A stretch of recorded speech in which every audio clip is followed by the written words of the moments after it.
अस्सलाम वालेकुम। पाकिस्तान और इंडिया के मबैन जारी इस जंग की देग इस वक्त मिस्र पहुंच चुकी है, जहां पे बड़े पैमाने पे ये वीडियो वायरल है जो हम आपको दिखाने वाले हैं, जिसके अंदर बताया जा रहा है कि किस तरह मिस्री मिज़ाइलों के इस्तेमाल से इंडिया के 5 तैयारे गिर चुके हैं। आप भी हैरान होंगे, मैं भी हैरान हूँ, लेकिन इससे ज़्यादा हैरानी ये है कि मिस्र में इतनी ज़्यादा ये वीडियो वायरल है, लोग बल्ले-बल्ले कर रहे हैं, मिस्री सदर की वाह-वाह की जा रही है और एक दफ़ा मतलब उम्मत मुसलमान का लीडर जो है वो मिस्री अवाम समझ रही है कि वो मिस्र ही है। इस पे हम बात करेंगे, साथ ही साथ पाकिस्तान के अंदर उन दोगले रवैयों पे जो हर दफ़ा हर मौके पे हमें देखने को मिल जाते हैं और पाकिस्तान की अवाम ही इसके लिए मुखलिस नहीं है, तो फिर आप किसी और से क्या तवक्को करेंगे कि कोई बाहर या अंदर से इस मुल्क के लिए इखलास का मुज़ाहिरा करे। उस पे हम बात करते हैं, लेकिन पहले जो है आपको इस मिस्री व्लॉगर की एक छोटी सी वीडियो दिखाते हैं जिसमें वो बता रहा है कि किस तरह मिस्री मिसाइल इस्तेमाल करते हुए पाकिस्तान ने इंडिया के 5 तैयारे गिरा दिए।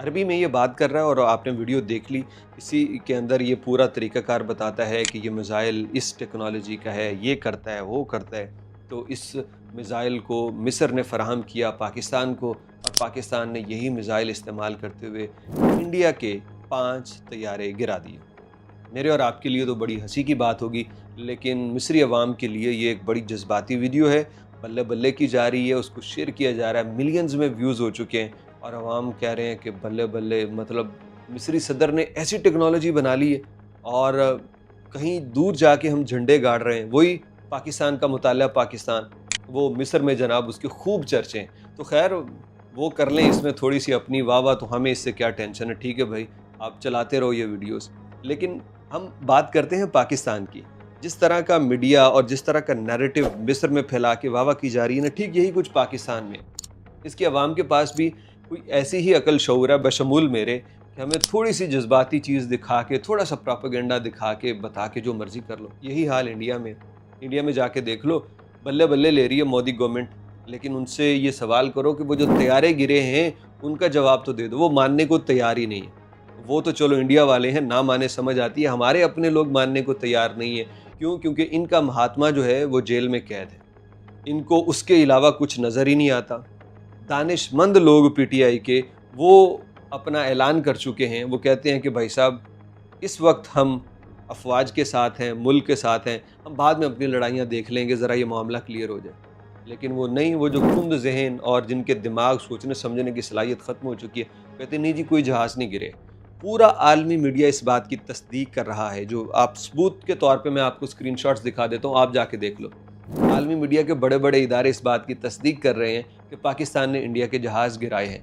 खुद जो फ्रांसीसी इंटेलिजेंस का एक एहलकार है, उसने राइटर्स को बताया कि वाकई ही राफेल तैयारा गिराया जा चुका है। उधर इंडिया के अंदर न्यूज़ कंफर्म की जा रही हैं कि भारतीय तैयारे गिरे हैं। अब उसको वो किसी तरह से बदलेंगे, ये हमारी ही गलती थी, तैयारे में ख़राबी आ गई, हमारे तैयारे तो गिरते ही रहते हैं। वो तो इस बात को करेंगे, उनका करना बनता भी है कि अपनी हार थोड़ी शो करनी है। लेकिन मैं हैरान हूँ उन नमक हरामों पे जिनको पाकिस्तान से इज़्ज़त मिली, पाकिस्तान से जिन्होंने आँख खोली और वो इस वक्त पाकिस्तान के ख़िलाफ़ ही जो सारे महाज हैं वो सरगर्म किए हुए हैं। ये कोई नज़रिया नहीं है, बल्कि ये बेशर्मी है। मुश्किल वक्त में जब मुल्क को आपकी ज़रूरत है तो उस वक्त आप जनाब इसके ऊपर तबर्रे कर रहे हो। इसलिए जी हमारा लीडर होता तो ऐसे करता, तुम्हारे लीडर के वक्त भी हमला हुआ था, क्या किया था उसने पार्लियामेंट में खड़े होकर, याद है क्या कहा था उसने? सुनो ज़रा ये छोटा सा क्लिप सुनो।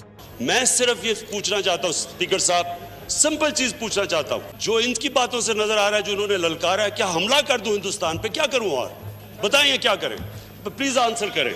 हाँ, मैंने कल शाम को कोशिश की नरेंद्र मोदी को कॉल करूं, क्योंकि हम ये क्लियर करना चाहते थे कि हम किसी किस्म की एस्केलेशन नहीं चाहते। तो ये जनाब आपका महात्मा है जो उस वक्त अभिनंदन के वक्त पे कह रहा था कि हम अभिनंदन को वापस कर रहे हैं, तो क्या करूं, इंडिया पे जंग कर दूं, जब वो जो कश्मीर का आर्टिकल उन्होंने मनसूख किया, और फिर जब उन्होंने हमला किया तो बाद में कहते जी मैंने तो मोदी को कॉल करने की कोशिश की है, उसको हम बता सकें कि हम मज़ीद जंग नहीं चाहते, यही हमारे फ़ायदे में है। ये बिल्कुल दुरुस्त अप्रोच थी, यही होता है। मैं खान की उस बात पे तनकीद नहीं कर रहा कि उसने ऐसा क्यों कहा, लेकिन तुम जो ये कह रहे हो कि भाई साहब हमारा लीडर होता तो ये वो कर देता, पता नहीं क्या, कुछ भी नहीं होता। हकीकत पसंद बनो। हकीकत पसंदी इसी में है। इतना ही आसान होता पाकिस्तान को ख़त्म करना तो इंडिया कब का कर चुका होता। इतना ही आसान होता हिंदुस्तान के परखच्चे उड़ा देना तो पाकिस्तान कब का कर चुका होता। ये मिज़ाइल हैं दोनों तरफ, कोई 5 मिज़ाइल भी चल गए ना, एटमी 5 मिज़ाइल भी चल गए, कुछ नहीं बचना ना इस तरफ ना उस तरफ। तो लिहाजा ये बड़ी बड़ी बातें, ये बेवकूफ़ाना सोच, और मैं ना मानूँ की ज़िद, इससे ज़रा बाहर निकलो। ये अपने नवाज शरीफ की बात कर लो, ये तो महात्मा की बात होगी ना, ये दूसरे मियाँ साहब की बात कर लो। मियाँ साहब की ज़ुबान से अभी तक एक लफ्ज़ नहीं निकला इंडिया के ख़िलाफ़।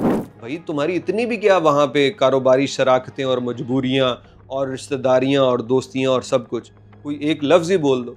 तुमने कौन सा सियासत को खैरबाद कह दिया है? अभी भी टच हो ना, सदर हो, सब कुछ हो, पार्टी को हेड करते हो, सारे जलसे अटेंड करते हो, लेकिन यहाँ पे आपको तौफीक नहीं हो रही कि एक लफ्ज़ आप इंडिया के ख़िलाफ़ बोल दें या पाकिस्तान से इज़हार यकजहती के लिए बोल दें। तो ये भाई साहब, मुझे पता है मैं किसी को खुश नहीं करना चाहता, मैं किसी एक पार्टी के हक़ में बात करके वाह-वाह नहीं समेटना चाहता।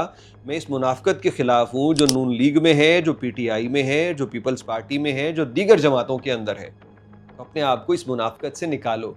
ये मुल्क है तो हम सब हैं। मेरी सबसे पहली और सबसे बड़ी वफ़ादारी मेरे मुल्क के साथ है, उसके बाद जाके किसी के साथ हो सकता है मेरा सियासी इख्तलाफ हो या ना हो।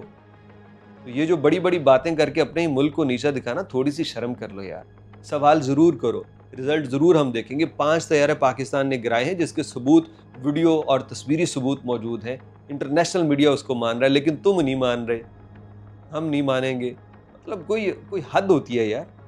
ये तुम्हारा ये महात्मा बाहर नहीं आएगा, तुम्हें पाकिस्तान से कोई मतलब नहीं होगा।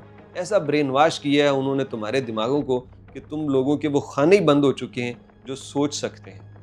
जिसमें और उधर आप देख लें कि नवाज शरीफ समेत मेरे ख्याल मरीम नवाज़ का भी अभी तक कोई इस पर कोई ख़ास रिएक्शन नहीं आया जो आना चाहिए था। और जनाब वज़ीर आज़म भी कल पार्लियामेंट में खड़े होकर कह रहे थे हम 15 तैयारे गिरा सकते थे लेकिन हमने 5 ही। भाई अगर कर भी सकते थे तो इस बात का इकरार करना कोई ज़रूरी था? आपके इतने ज़्यादा उन्होंने बंदे शहीद कर दिए हैं कई शहरों में, और आप ये बता रहे हो कि हमने 5 तैयारे गिराए, हम 15 गिरा सकते थे, नहीं गिराए। आपको गिराने चाहिए थे भाई 15।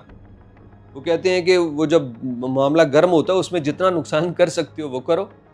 लेकिन ये अवाम भाई अपनी अपनी तई, हर बंदा अपनी फ़तह और अपना लीडर और अपनी जमात जो है उसको सुरखरू कर रहा है, नहीं कोई सोचता। तो मेरा ख्याल है पाकिस्तान का नहीं सोच रहा, और ये बहुत बड़ी ज़्यादती है इस मुल्क के साथ।